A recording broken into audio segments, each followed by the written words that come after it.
Hello everyone, welcome to the Hindu News Analysis by Bajirao IAS Academy. Okay, so today we will discuss the most relevant and important news articles, right? So we have a set of important news articles given in the Hindu newspaper, right? The first news article, these news articles are very important for mains examination point of view, right? So the first important news article is a judgment that upholds constitution. Okay, so this is in the context of recent Supreme Court judgment in Media One case. Okay, the next important news article is a message for planners in dealing with the dragon, that is China. Okay, so China recently issued a names for 11 places in Arunachal Pradesh. So uh, along with this, China is also very often, you know. Uh, showing its assertiveness and aggression at India's borders and even in the Indian Ocean region. So, therefore, this article especially deal with what should be done militarily to counter China. And the next important news article is the heat wave condition in India. Okay, so this has been led to high mortality and morbidity rates among the people. Okay, so the next very important news article is same-sex marriages. So we have been regularly discussing this issue because it is in news every day. So same-sex marriage is also very important for mains examination point of view. So along with these mains important topics, we also have a few articles. They are particularly relevant for prelims exam. Okay, so the first news article is a deadline for Aadhaar based payments under Manrega. Okay, so Manrega workers have been opposing the Aadhaar based payment system. Okay, so as part of this article we will analyze what are the concerns because of which the laborers, the Manrega workers have been protesting against the Aadhaar based payments. And secondly, the thermal stress poses threat to sustainable livestock farming. As part of agriculture, livestock is also plays a crucial and a very important role, right? So thermal stress, heat wave condition also impacting the livelihood farming. So in this context we will also understand what impact heat stress will have on livestock farming. The last news article will be ISRO plans to launch Telio S2 on April 2022. Okay, so these are some of the most important news articles given in the Hindu newspaper. Okay, so the first very important news article is the judgment that upholds the constitution. Okay, so we all know, we already discussed about the Supreme Court judgment in Media One case. Okay, so Media One case, what happened was the center uh, did not grant license or revoke license to Media One Group on the grounds of national security. Okay, so later the Media One Group appealed before the Supreme Court. Uh, it appealed before the Supreme Court, and Supreme Court directed the center that the national security clause should not be imposed arbitrarily, and it amounts to curbing the freedom of expression guaranteed under Article 19 of the Indian Constitution. So therefore, this article says that the judgment that upholds Constitution, especially Article 19 of the Indian Constitution. Okay, so in this context, let's try and understand what this article says. Okay, now the Supreme Court judgment in Media One case. So this is also known as, the Media One is also known as Madhyamam Broadcasting Limited Media One headquarters versus Union of India and others. So this judgment, please remember the judgment also. Okay, this judgment is a landmark judgment in because of few reasons. One such reason is on the freedom of expression, because this judgment upheld Article 19 of the Indian Constitution. So therefore, it is one of the landmark judgment. The second reason is the judgment is a fight against sealed cover malpractice. Okay, so if a particular information, a particular piece of information could not be disclosed to the public, could not be disclosed to the public with regard to national security concerns, the government can give information to the judiciary in a sealed cover. Okay, with respect to the media one case also, the government given information to Supreme Court in a sealed cover. So therefore, the Supreme Court also says that the sealed cover jurisprudence cannot be used arbitrarily in every case. And if information provided to petitioner, information provided to petitioner, it gives a fair chance for him to appeal. It gives a fair chance for him to appeal in a higher court. Okay, so therefore, it is also a fight against a sealed cover malpractice. And thirdly, this judgment endorses citizens' right to question the state by distinguishing government from the nation. In the government is different from nation. Okay, so the government is different from nation. So therefore, upholding the for example, anti-establishment is also different from anti-nationalism or anti-national. So therefore, license to the government cannot deny license to Media One Group simply because it is anti-establishment or anti-government. If it is anti-national or if it poses security threats to nation, then in that case the nation or the government could revoke its license. But it is simply because of anti-establishment the government cannot revoke its license. Okay, and the Supreme Court in this judgment endorsed citizens' right to question the state by distinguishing government from the nation. And in the fourth case, this is a judicial admonition against the misuse of a rhetoric of national security to cover up states' arbitrariness. See, in several instances, the state very often uses the term national security either to deny information, okay, either to deny information or to curb the fundamental rights of a particular body, a particular individual. Okay, so therefore a misuse of the word or the term national security to cover up the state's arbitrariness will not be justified. This is also given by the Supreme Court. Okay, now this article says that the particular judgment on Media One case comes at a time the Supreme Court also faces some criticism. Okay, the Supreme Court also facing some criticism. So, what are the reasons for face Supreme Court facing criticism? The reasons include, the first reason is the Supreme Court postponed hearing on important cases such as electoral bonds and dilution of Article 370, right? So the dilution of Article 370 is related to Jammu and Kashmir.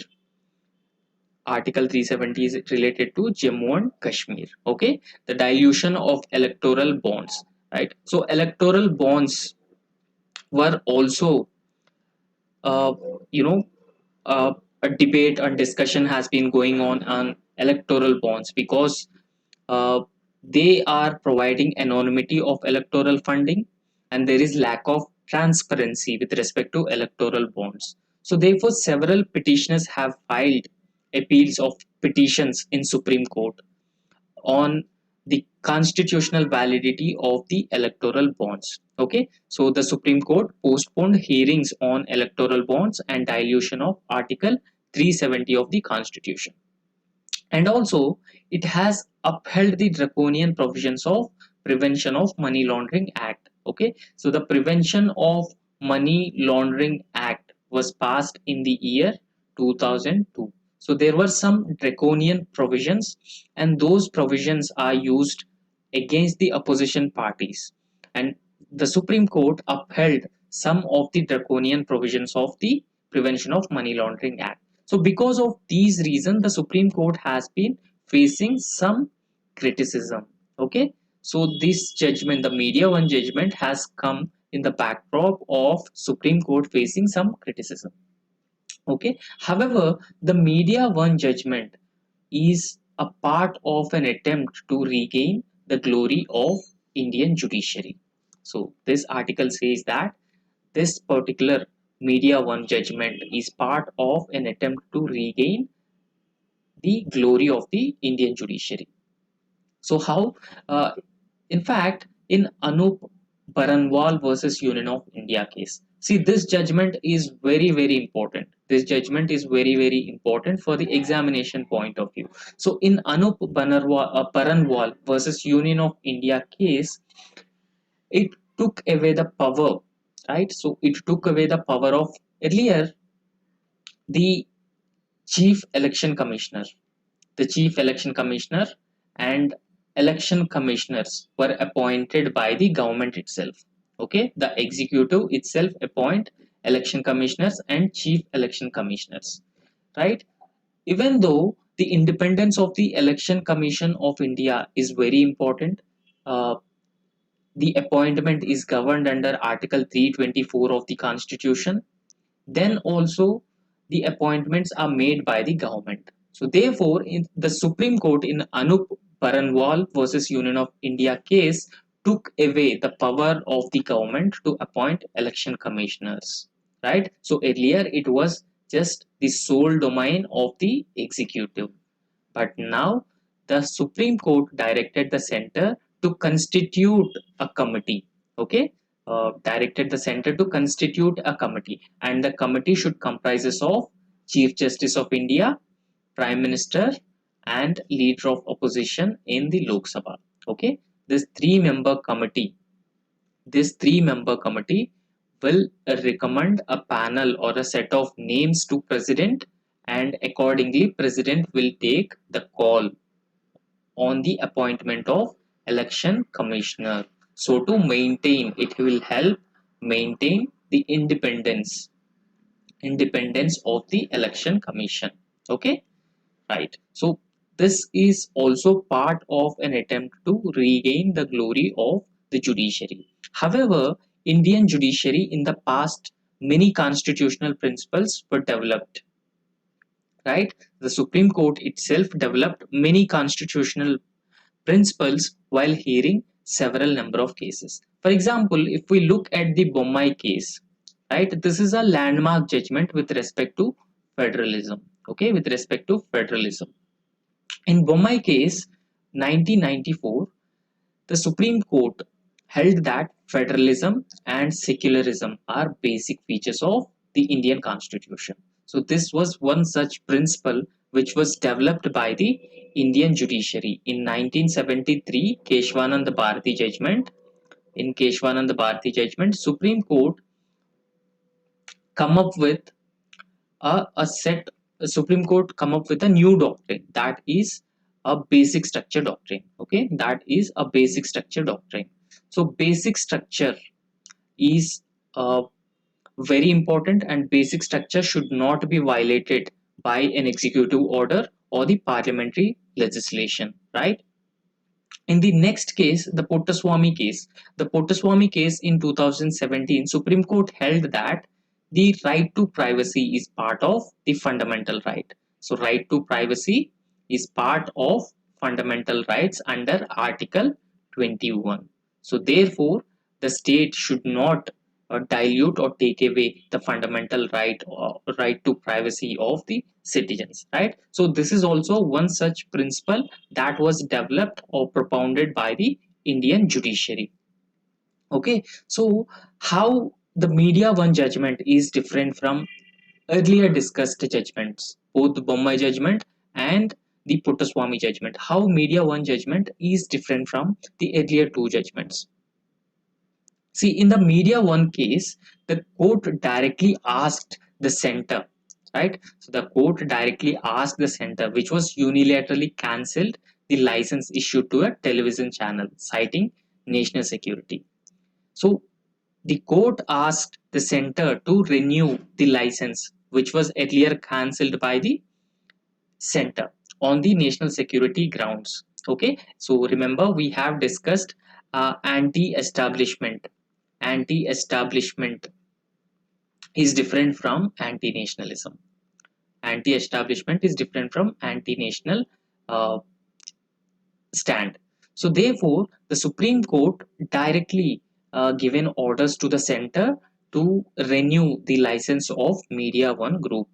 Earlier cases that was not the case. Okay, and secondly, the Supreme Court considered all major doctrines. I mean, the Supreme Court considered all major doctrines such as right to fair hearing, proportionality standard, and public interest claims, and issued directives to the center in concrete terms. So while hearing this petition, the Media One petition, the Supreme Court considered right to fair hearing, proportionality standard, and public interest claims, and issued a particular directives to the center in concrete terms. Okay.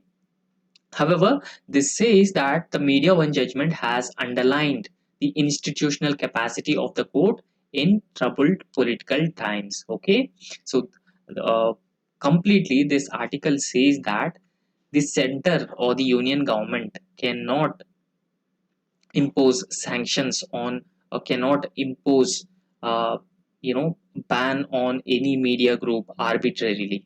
Okay, cannot impose ban on any media group arbitrarily.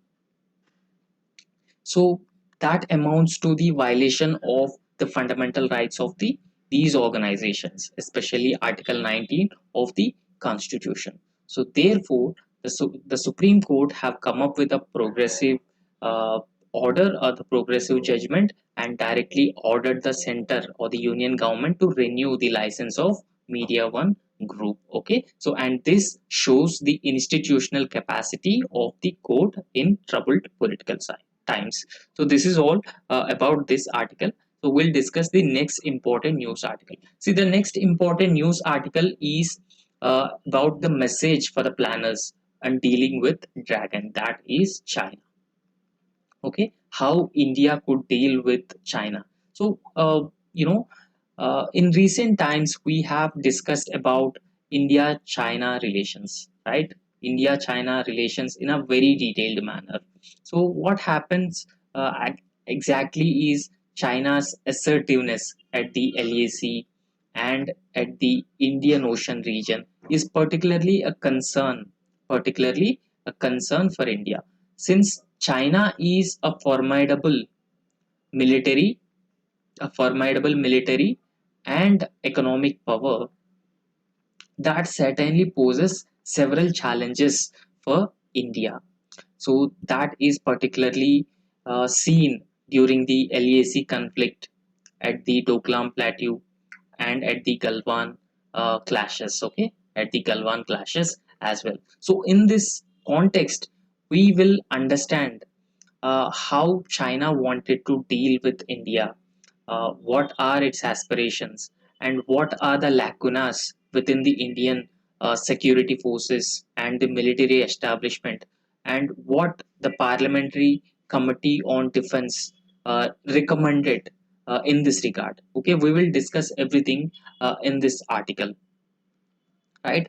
So Chinese often say whenever there are high level meetings between India and China, Chinese foreign ministers they often say that as neighboring countries and major emerging economies, China, India have far more common interests than differences. Okay, so they generally say this word. Okay, we have more commonalities than the differences, common interests than the differences. But actually, on the ground, it is completely different because of the aggression, assertiveness, and the belligerence of China at the India's borders and in the Indian Ocean, and increasing its sphere of influence across India's neighbors. So recently, we also seen China building a military facility in Coco Islands,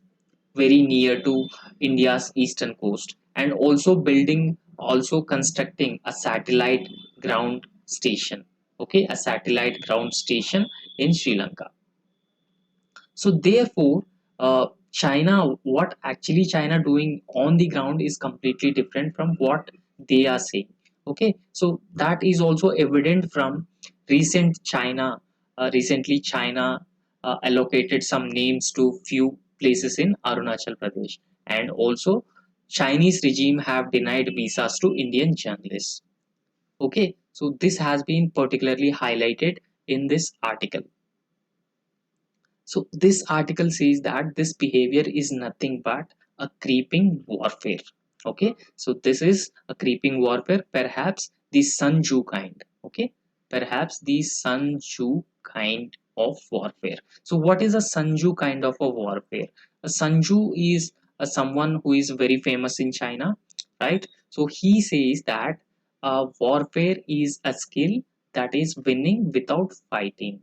Okay, so Sanju kind of a warfare is winning a war with a skill and winning not without fighting. So this is the Sanju kind of a warfare which may be adopted by the Chinese or the Chinese regime. Okay, so in fact, there have been several instances of border talks with China, between China and India. In fact, that may be the 17th installment of border talks between these two countries. So, I mean, if, whenever these two countries, India and China, at higher level are discussing the border issues, they just issue a general statement that they are working together to maintain the peace. But actually, the ground reality is different, because China has been rapidly deploying its security forces across LAC, and it is also building its dual use infrastructure. It is also building its dual use infrastructure across the line of actual control.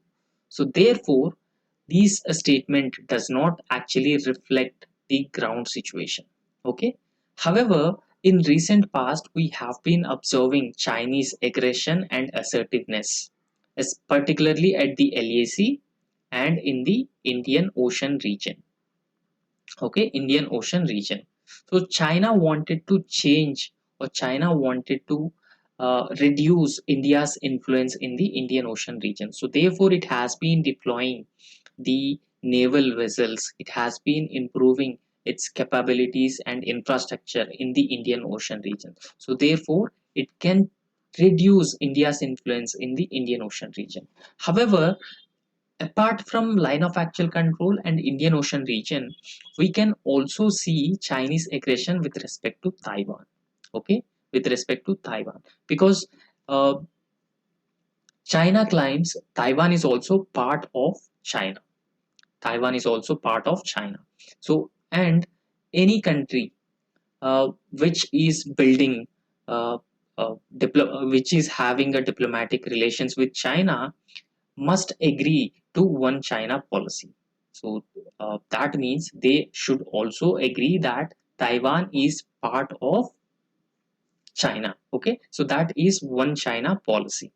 Now, in recent times, the military forces, People's Republican Army of uh, China have been encircling the Taiwan. Okay, encircling Taiwan. And in this context, China's President Xi Jinping have been showing some aggressive stance towards its neighbors. Okay, so several experts say that the Xi Jinping should be taken seriously when he says that he is preparing for war. Okay, so China is preparing for war, so he should be taken seriously. It should not just in the context of Taiwan. Okay, so when Chinese President Xi Jinping says, uh, that he is preparing China for a war that should not just seen in the context of Taiwan, rather it should be seen in the wider context with having a larger implications. So that invariably means India would also be under this you know under this calculus. So therefore, it would have a larger implications within or beyond the region. Okay, so this can be particularly inferred from few instances where Chinese President Xi Jinping very often quote. So they are dare to fight and be good at fighting. Okay, so these all factors have been proving that Chinese President Xi Jinping have been preparing China for a war. So one is dare to fight and be good at fighting. And secondly, he says that to break out the dependence on foreign technologies. So he says that China should break its dependence on foreign technologies. For example, defense imports is one such area where China has been dependent on other countries. Thirdly, China says that uh, to get a society rally behind People's Liberation Army, so PLA. So he says that the society also should rally behind the People's Liberation Army in its expansionist aspirations. And fourth, the thrust towards unification of motherland. Unification means unification of China with Taiwan. Okay, in the context of Taiwan. In fact, they claim Arunachal Pradesh. In fact, they claim Arunachal Pradesh as southern Tibet. Okay, part of southern Tibet. So therefore, they have been frequently issuing names for Arunachal Pradesh. Okay, so they also says that the use of thrust towards unification of motherland as a stepping stone for making China great again. So these are the words, sentences which Xi Jinping very often use that effectively symbolizes that he is preparing China for a war, not just with the Taiwan but any other country as well. So, in this context, let's try and understand India's preparedness. Okay, so what is India's preparedness so far, especially while dealing with the China or countering Chinese, aggressiveness at India's borders? So, in Parliamentary Standing Committee on Defense in March 2023 report says that Indian Air Force uh, is very important uh, because it should be used as a deterrent and striking power. In case of any possible China India conflict, Indian Air Force plays a very crucial role in as a deterrent and a striking power. Okay, so this is what the observation of the Parliamentary Standing Committee on Defense. However, in our security forces there are certain lacunas. Okay, there are certain lacunas. So therefore the Parliamentary Standing Committee on Defense says that we need to work on those lacunas, those shortcomings, and we should improve the infrastructure, we should improve the capabilities of our security forces, so therefore we could be able to counter the Chinese, not just at the across the borders but also at the ocean. Okay, also at the ocean. Now what are the recommendations of the Parliamentary Standing Committee? Okay, so Parliamentary Standing Committee says that there has been a slow production of Tejas fighters by Hindustan Aeronautics Limited. See, remember Tejas aircrafts are manufactured by Hindustan Aeronautics Limited. So therefore, there has been a very slow production of Tejas fighter by Hindustan Aeronautics Limited, and that certainly impacts India's capacities or India's capabilities in case of any eventuality. Okay, the second recommendation says that Indian Air Force urgent need to make up its dwindling squadron numbers through 114 multi-role fighter aircraft project. Okay, Indian Air Force should immediately have 114 multi-role fighter aircraft because its squadron has been dwindling. And the third observation and the recommendation is that the hardware procurement, this is not just regarding Indian Air Force, but the parliamentary committee also stressed on the capacities of both Indian Army and Indian Navy. Okay, so with respect to Indian Army, this parliamentary committee says that the hardware procurement, so you know hardware procurement for the Indian Army, the modernization of the equipment which is at the vintage category. So whatever equipment Indian Army have is an outdated equipment. So that cannot be used in modern warfare. So therefore, the for at least 45% of Indian Army's equipment is outdated or in vintage category. So therefore, there is an urgent need to modernize the equipment or improve the procurement of such equipment. So with respect to Indian Navy, the committee stressed on the need for having a third aircraft carrier. Okay, the third aircraft carrier. Recently, India also indigenously produced or manufactured the second aircraft carrier, okay, Vikrant. So therefore, in the same way, India should have the third aircraft carrier as early as possible. So the fourth and very important observation made by the Parliamentary Standing Committee on Defense is that the funds are very scarce with respect to the defense forces, and it has recommended that the defense should have at least 3% of allocation, 3% GDP of allocation. It helps maintain India's deterrent posture. Okay, if India becomes stronger, if India's military is stronger, it have the advanced weapons and the modern warfare, the modern fighting capabilities, then certainly that would be an advantage on the part of India to work as a deterrent against against any aggressor or any enemy. So this is what this article has been saying. This article is all about. Okay, so next we look into the next news article. So the next news article, this is also to some extent important news article.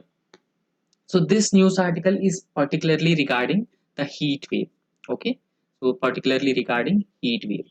See, recent past there have been reports that India will experience a severe heat wave. Okay, India will experience a severe heat wave like condition. So this is particularly evident in Maharashtra, where in a public rally, in a public meeting, more than 13 people were died because of the severe heat wave. So this shows that there has been an increasing vulnerability for heat wave in India. So in this context, what steps should be taken? What measures should be taken by the government and at the individual level also, right, at the individual level also, to further reduce the vulnerabilities to these heat waves? And this article also discussed the climate justice. Okay, also further discuss the climate justice with respect to the employer and employee relationship, right, the employer and employee relationship, because the employees who are working outside relentlessly, they are at the they are more vulnerable to heat wave.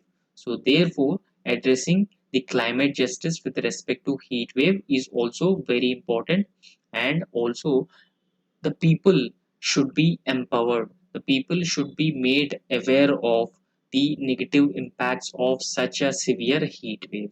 So right, so we will try and discuss this article also in a very detailed way, right? So what is the actual context of this news article? The context is in Navy Mumbai on April 16, nearly a million people gathered. This is a political meeting in Navy Mumbai.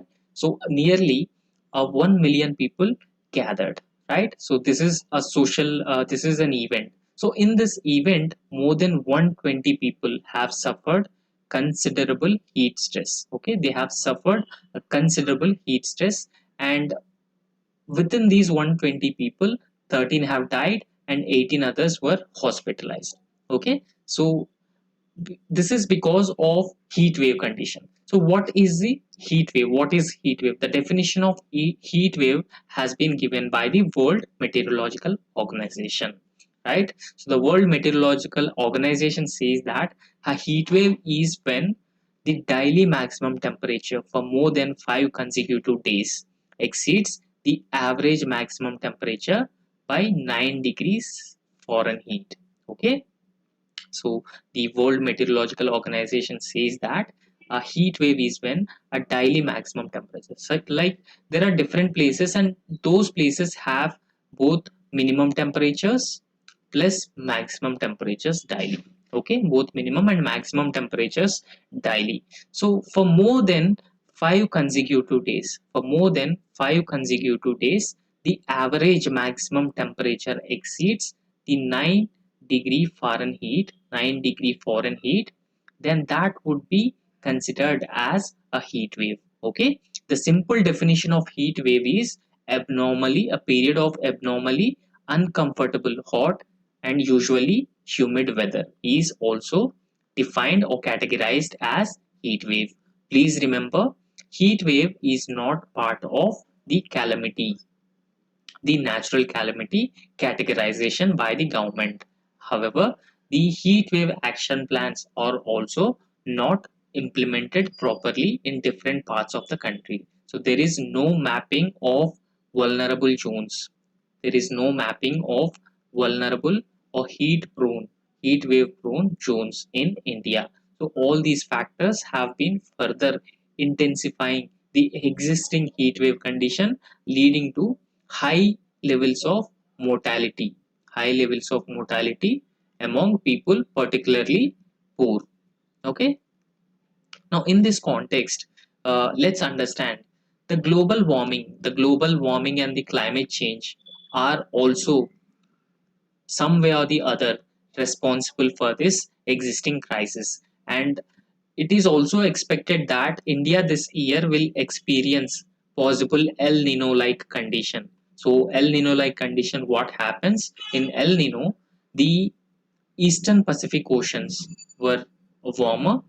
Okay, the eastern Pacific oceans were possibly warmer, and the western Pacific oceans will be colder. Okay, so in this case, it impacts India's monsoon. Okay, and there will be drought like condition over Indonesia, Australia and India, and high rainfall over Northern America and Southern America. So since there has been an El Nino and drought like condition, that will also further intensify heat wave condition in India. Okay, however, let's first understand the causes of heat wave. So what causes heat waves? Okay, so heat waves are generally a result of trapped air. Okay, so they are generally a result of trapped air. So they occur when a system of high atmospheric pressure moves into an area, lasts 2 or more days. So this is the main cause of heat wave. Okay, this is the main cause of heat wave. So apart from that, heat waves form when high pressure aloft strengthens and remains over a region for several days, up to several weeks. So high pressure system force air upwards. For example, if there is a high pressure, imagine if there is a high pressure zone. So air generally moves from the high pressure area to low pressure area. Okay. So if there is a high pressure area, that led to forces air downwards. Okay, that's sinking of air in case of a high pressure area. Okay, so rising convection of air in case of a low pressure area. So this force prevents air near the ground from rising. So the air will not rise because of sinking. Air will not rise, and sinking air acts like a cap. Okay, so since from all the directions the air has been sinking, so the sinking air acts as a cap and will make the air on the ground will not escape. Since the air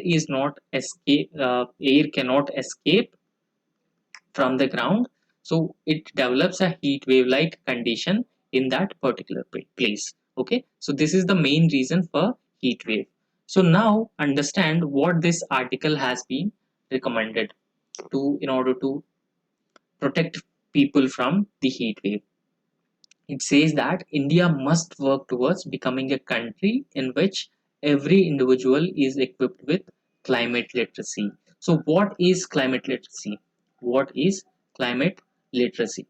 Okay, so climate literacy is something where people are aware of the harmful or the hazardous impacts of climate change. Okay, people are aware about the impacts of climate change on their lives, livelihoods, and agriculture and the economy. Okay, so with respect to heat wave, when people are aware of heat wave, they could take appropriate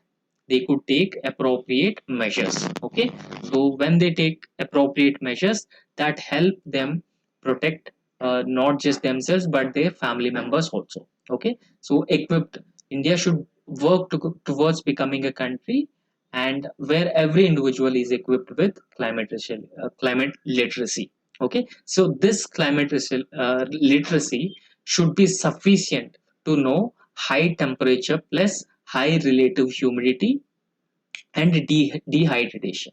So during a heat wave there will be a high temperature. Okay, so there will be high temperature and high humidity and also a dehydration like condition. So when people are climate literate, they get to know about all these factors. Okay, so they get to know about all these factors. They also understand the risk of injury and death. So thereby they could take all the precautionary measures, the mortality rates could be further reduced. Okay. However, along with that, the ability to access cool and clean drinking water during a heat wave like condition. For example, if there is an employee working under an employer.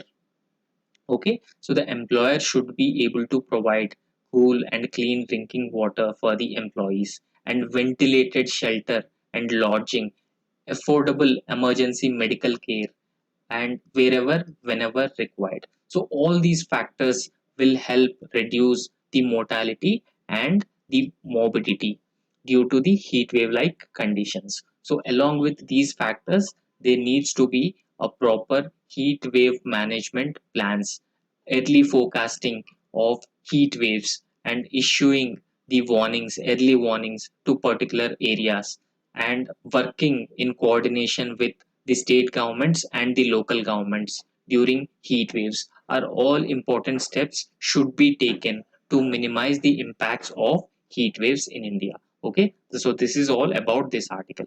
Let's look into the next news article. So the next news article is also very important article. So this is about the same sex union.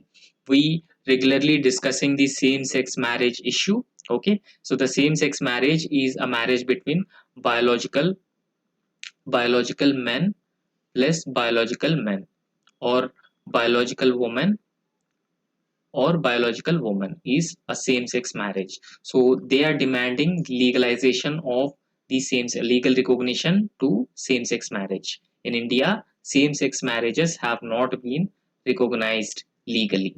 Okay, so in this case, the center is saying that legalization or legal recognition to same-sex marriage is an urban elitist view. Urban elitist view. So center says that it should be the legislature which possibly makes a law on this, but not the Supreme Court. Okay, center says that it is the role of the legislature to pass an act on the same-sex marriages, not the Supreme Court. However, we all know that yesterday Supreme Court started hearing a batch of petitions uh, requiring legal recognition to same-sex marriages. Okay, legal recognition to same-sex marriages. So uh, in response to the petitions, Supreme Court says in yesterday that uh, Supreme Court cut short union government's value judgment. Okay, so Supreme Court cut short union government's value judgment. So what is a value judgment? The value judgment is that the genitals decided whether a person was man or a woman. Okay, this is a value judgment. So this value judgment says that genitals that decide whether a person or a man or a woman. Okay. On the other hand, in response to that argument, Supreme Court says that there's no absolute concept of man or absolute concept of woman. Okay, so in the society, there's no absolute concept of man or absolute concept of woman. Gender was far more complex than one's genitals. So gender is not just limited to genitals; it is far more complex. Okay, so in this respect, what is the center's argument? Okay, so center saying that the Special Marriage Act recognized only heterosexual marriages between biological men and biological women. Okay, so what is a heterosexual marriage? Heterosexual marriage is a marriage between biological men and a biological woman. On the other hand, homosexual marriage is a marriage between biological men plus biological men, or biological woman or biological woman. So the center says that the Special Marriages Act recognized only a heterosexual marriage. Okay. However, the court said that an incremental canvas in the case, so was proceeding on an incremental canvas on this case. So incremental changes in issues of social ramifications. For example, if there is a issue like legal recognition to same-sex marriages, it will have a huge social ramifications. It will have a huge social ramifications. So therefore, the incremental changes, slow pace of changes, so slow pace of changes within the society are very necessary or need to be taken in case of a particular issue have several social ramifications. So this is what the Supreme Court's observation in yesterday's hearing about the same-sex marriage. So Supreme Court also says that the Special Marriage Act can be interpreted in a manner to make it a gender neutral. Okay, so to make it gender neutral, this will not favor any particular gender, but they wanted to interpret, or they wanted to examine the Special Marriage Act to be interpreted in a manner that is more of gender neutral. So in this context, let's understand what is a same-sex marriage. Okay, so what is a same-sex marriage? Same-sex marriage is a legal recognition of marriage between two individuals of same sex. Okay, so this is a legal recognition of marriage between two individuals of same sex. Okay. So it grants the same-sex couple the same legal and social recognition, rights, privileges. So, for example, uh, in heterosexual marriages, both couple enjoy several legal, social recognition and rights privileges also.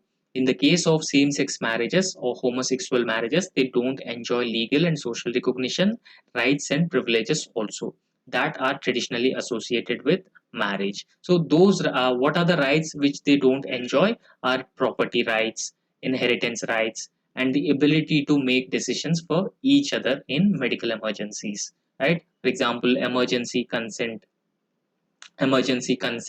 leave travel allowance, pension benefits will not be generally extended, or they cannot adopt a child. So all these rights will not be extended to the same-sex couple or same-sex married couple. Okay. So in this context, let's try and understand what are the issues, what are the arguments of same-sex couple. So they say that a sexual orientation is an essential component of identity, dignity, which are embedded in right to life. So right to life is under Article 21 of the Constitution. So therefore, sexual orientation is also an essential component of Article 21. So along with this, the decision to marry or not is one's life's momentous acts of self-decision. Okay, so it should be the self-decision of a particular individual, and a state should not intervene in this. A state should provide a legal recognition to that particular marriage. So they also say that the law protects and recognizes companionship through institution of marriage. The law protects and recognizes companionship between a particular person or two individuals, a companionship between two particular individuals, and law provides a legal recognition to companionship through an institution of marriage. So sexual autonomy and freedom to choose one's partner is an intrinsic part of the sense of selfhood. So these are some of the arguments they put forward uh, while they file while on their petitions in Supreme Court to recognize the or legally recognize the same-sex marriage. Okay. Now we have discussed everything related to the same-sex marriage. Let's discuss the next news article. So the next news article is regarding the Mahatma Gandhi National Rural Employment Guarantee Scheme and the Aadhaar-based payment system. Okay. So since several days, the MG Narega workers have been MG Narega workers have been opposing the union government order of compulsory Aadhaar based payment system. Okay, so they are opposing this Aadhaar based payment system because the Union Ministry of Rural Development made it mandatory for all Manrega Manrega fund transfers. Okay, so therefore, let's try and understand what are the concerns of these Manrega workers, why they are opposing the Aadhaar based payment system. Okay, so let's try and understand the context. On January 30, 2023, Ministry of Rural Development. Please understand and remember, Ministry of Rural Development is the nodal ministry of Mahatma Gandhi National Rural Employment Guarantee Act. Okay, so this is the nodal ministry for the implementation of MG Narega. So this ministry says state governments that all payments of MG Narega beneficiaries would be mandatorily made through Aadhaar based payment systems only. Okay, so this order was issued in January 30, 2023. However, this deadline further extended to till June 30 so that all the workers would be covered under the Aadhaar based payment system and no one is left behind. Okay, but till now the Narega payments made in two methods. Okay, two methods. The first method is account based. The first method is account based. In account based payments, a particular individual should have a bank account. Okay, so a particular individual should have an ordinary bank account and a job card, a bank name, and a worker's name and bank account number. So that would be enough as of now. But the center have come up with the Aadhaar based payment system. Okay, so this Aadhaar based payment system treats Aadhaar as a financial address. Okay, so Aadhaar as a financial address. Apart from this, the Aadhaar based payment system option to work, in order to work, the Aadhaar based payment system to work, the bank account plus the job card. Okay, so job card is every Manrega worker have a particular identity card and that card is known as job card. So these two should be mandatorily seeded with the Aadhaar. So they should be mandatorily seeded with Aadhaar card. Okay, and we already know that all individuals have no Aadhaar card. All individuals have no Aadhaar card. Okay, so therefore along with that it should also be connected or linked with National Payments Corporation of India. So this is particularly known as mapping. Okay, so this process is particularly known as mapping process or the mapper. So if worker has several bank accounts, for example a worker has two or three bank accounts, then the recently mapped bank account, the funds will be transferred to the recently linked bank account. Okay, so however, the workers have been opposing this move by the center, is particularly on the following grounds. Because seeding, we have discussed what is a seeding and mapping. So seeding and mapping bank account can be very cumbersome. So this is not easy. It is very cumbersome process and it involves stringent KYC requirements. KYC is know your customer. So stringent KYC requirements, and it also requires biometric data, demographic authentication, and resolving possible inconsistencies between Aadhaar database and bank account.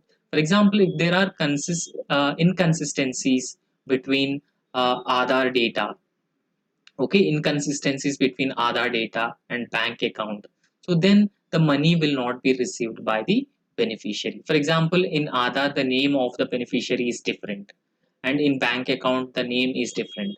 So in that case the money will not be received by the beneficiary or the Manrega workers. So because of all these practical difficulties, the Manrega workers have been opposing the implementation of the Aadhaar based payment system. Okay, so they are demanding that the earlier bank account based payments should be continued by the government. Okay, however, the government has been pushing for Aadhaar based payment system from several years. Okay, because even though the government has been pushing for Aadhaar based payment system, several Manrega workers still not eligible for ABPS. Okay, so according to some data from the Ministry of Rural Development, only 43 percentage of Manrega workers are eligible to receive funds through Aadhaar based payment system. And in Gujarat, it is the lowest, it is just 20 percentage. Because of all these difficulties, the workers have been demanding, the Manrega laborers have been demanding that the Aadhaar based payment system should be discontinued. Okay. However, the with the Aadhaar based payment system, the government will be able to weed out the ghost beneficiaries. Okay, the government will be able to weed out ghost beneficiaries in the scheme, and also reduce the levels of corruption and leakages. Okay, so that would save a precious financial resources in the public exchequer. Okay, so this is all about the Aadhaar based payment system and why Manrega workers have been demanding that it should be discontinued. Okay, the next news article is thermal stress poses a threat to sustainable livestock farming. See, livestock farming is a very important component of agriculture. Okay, very important component of agriculture. It is a source of livelihood. Okay, it is a source of livelihood for several poor and marginalized sections. Okay, so marginalized sections. So there has been an increase in heat wave like condition in India. So heat wave like condition or heat stress in India, so that will impact not just humans, not just people, but livestock will also gets impacted by excess heat stroke.